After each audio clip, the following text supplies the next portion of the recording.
my name is Gina Linville. I'm Service Line Marketing Manager for Major Health Partners. Today, we're excited to be outside the new MHP Medical Center with Rick Fetz. Rick is the executive architect for Major Hospital, and he is going to take us on a behind-the-scenes tour of the new facility that is coming your way in January 2017. This is a typical patient room. We have 40 of them.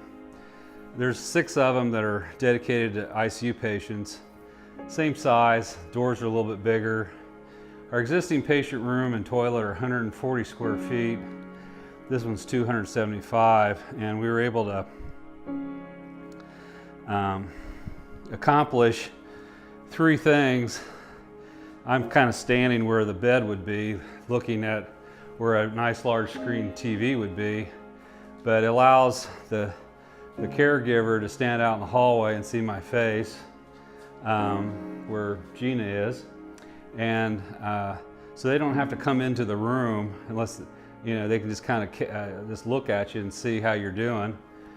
We also have the toilet is right there, so most falls happen between the bed and the toilet, so we know that we wanted to try to reduce that distance, and this is about as close as you can get.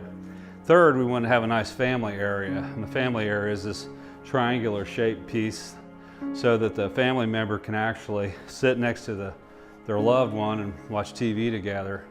The other thing that we did is we slightly angled the room so your focus is on the window outside and not the corridor.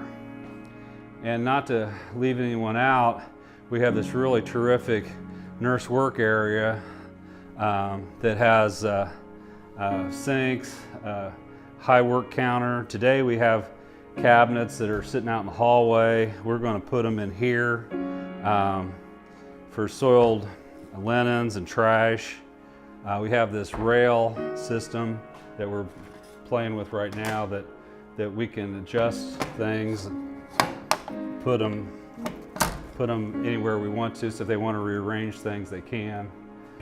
One of the other things, it sounds like it's a small detail, but because of when we did the mock-up room, we discovered we had this space at the end of the toilet, and we had a choice of making the toilets bigger or creating some storage. So we have some supplies, and we've located these supply closets so that I don't think the nurse will ever have to walk more than 3 patient rooms to get supplies. This is going to be a rather large nurse station. You can start to see the bulkheads, but it wraps all the way around. We have supply rooms in the middle, medication, soiled utility, clean utility, equipment.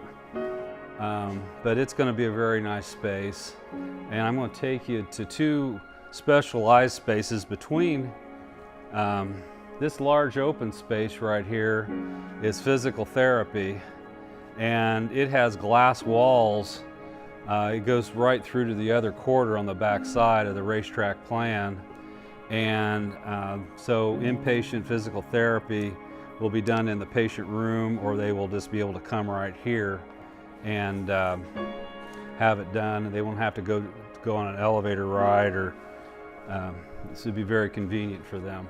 On every floor, we did something that we have we have chutes, and one of them is for soiled linen, one of them is for trash, and one of them is for, we don't know exactly what we're going to use the third one for. It may be clean trash or recyclables, but this will allow us to get rid of all that without having to go take that the soiled linen and the trash down the elevators. There's also a door that goes out onto the roof that most people won't use. There's a patch of land that's flattened out, and that'll be the helipad. The utility yard's over here, and there's a doctor's parking lot between the hospital and the utility yard. These are the patient staff elevators. This elevator with the 4 doors is huge. This is one that goes down to surgery. The other patient staff elevator is very large too, compared to what we have today at the hospital. It is much larger than that. So we have a total of 5 elevators coming up to this floor, which will be very nice. Most of the rest of the floor is what we've just seen. It's patient rooms, nurse stations, and some waiting areas.